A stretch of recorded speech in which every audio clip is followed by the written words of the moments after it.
Vassals. Before the Overlord DLC just over a year ago, they were usually an afterthought. Since then, we have discovered that Vassals are well and truly overpowered, turning every game into a be vassaled or vassalized situation, with little to no diversity or use of other mechanics such as simply invading or making a federation. In this video, I look at the current state of Vassals and why they're so good, as well as any fixes the devs might make, and what me and you can do to mix up our games from being the same over and over again. According to a poll on my channel, 55% out of 5.5 thousand of you are sick of Vassal spam in Stellaris. Reading through the comments, there seems to be a general consensus. Once a player takes a Vassal, it's pretty much game over. If the other players don't take a Vassal, it's too easy, even at higher difficulties. Federations are now pretty much useless, but that it should just be toned down a notch and harder to manage, maybe more upkeep or some sort of limit. And I have to agree, it was fun the first time, but every single run is almost identical, Vassals everywhere. If you're new to my channel or you haven't watched recent games, here's some of my recent games. Vassals, giving us a bunch of resources, literally 645 energy. Even more Vassals, with 2,500 energy coming from subjects and a bunch of normal resources. A lot of my games are modded, so I can't quickly load them, but even in modded games, I have a bunch. And one more example, Vassals. I mean, they all hate me, but it doesn't matter because they're all giving me 1,200 energy 40 years in, as well as 150 alloys. This has turned my videos quite stale. It's very predictable what will happen, and I've tried to do ideas that don't involve Vassals because of this. You might be wondering, why don't I just not Vassal? Well, exploits or overpowered mechanics have always existed, but I tend to only abuse them once to show them off and then leave it there. Vassaling, however, is different. Most exploits can't be used by AI, meaning it's more of a level playing field. For example, they can't favor trade or they can't spam habitat cost reduction to get free infinite fleet. However, as you may know, vassaling is always used by the AI. This means if I don't do it before them, they will just do it, meaning the game is infinitely harder, and doing anything like conquering or just existing means I have to fend off massive collections of empires. It's a weird state of the game, where you essentially win if you can beat the AI to get in Vassal. Why are they so good?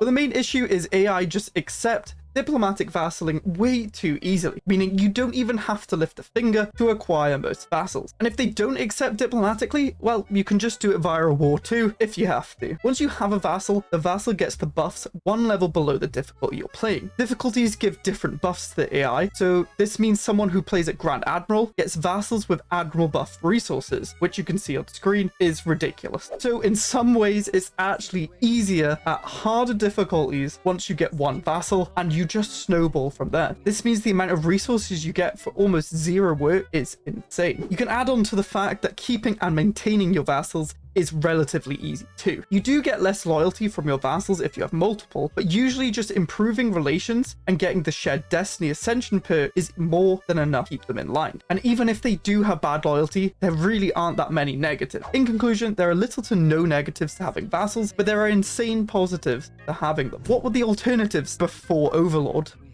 Well, if you remember, the first was just conquering. It's as simple as make a claim, take the planet in a war, and now you have the planet and its population. However, there are a bunch of negatives with this approach to balance it out. Firstly, there is no diplomatic alternative, so you actually have to fight for this, losing resources on ships and upkeep. You also have to sometimes rebuild the entire infrastructure of the planet you obtain, as the AI make questionable building decisions.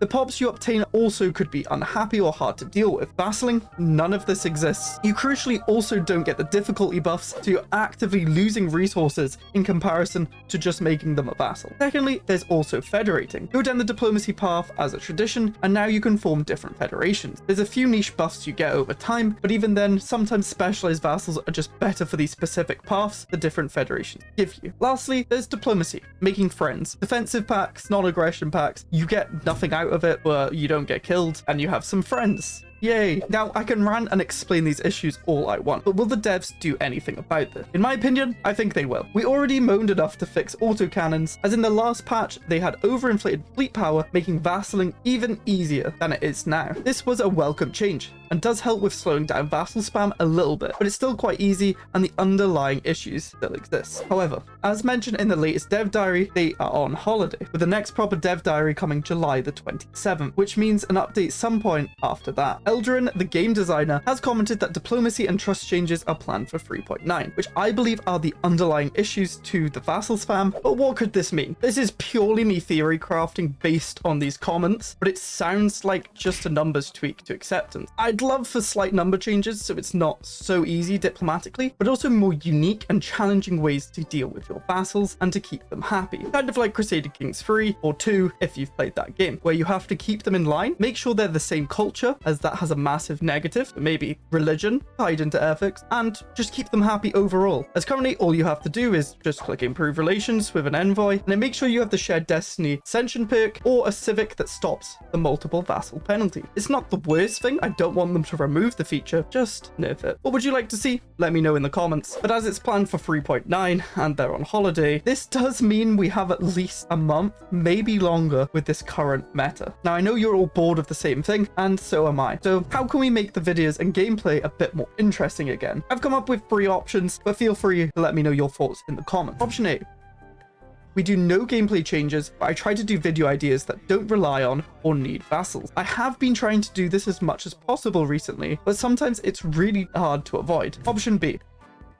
I limit myself to only allow vassaling of completely inferior empires diplomatically, and all other vassals must be obtained at least by a war. At least it's not as easy as clicking 1 or 2 buttons, and maybe I'll finally conquer again. However, this does have an issue of the AI still abusing it, which we might be able to fix with option C.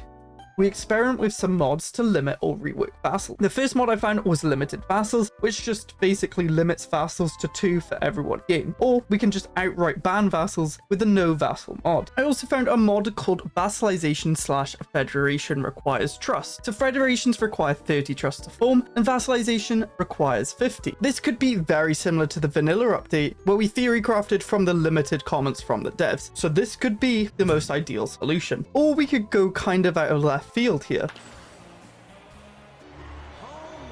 We could try Vassals expanded and reworked. This mod adds a bunch of features to Vassals, such as government restructuring, proxy wars, war goals, and just a bunch of content for Vassals, such as different negotiations you can do in the contract. However, this could just run into the same problem as vanilla and be incredibly overpowered, and once the novelty of all the new things wear off, it becomes the same boring vassal race. What if we tried a super simple change instead? This mod, we require borders, limits some interactions if you don't share borders. This vitally includes vassalization. So you can't just spam out diplomacy across the galaxy, forcing us to actually grow our borders and conquer if we want to have a vast vassal network. I'm happy to try any of these or all of them in different videos just to mix it up a little bit. So if you have any suggestions or you want to make a vassal themed mod, let me know in the comments or in my Discord, with a link being in the description. If you did have any other ideas, let me know. I want to keep improving, and to do that, I need your help. I record with a slight backlog, so changes may take a few weeks to be implemented, but I will keep experimenting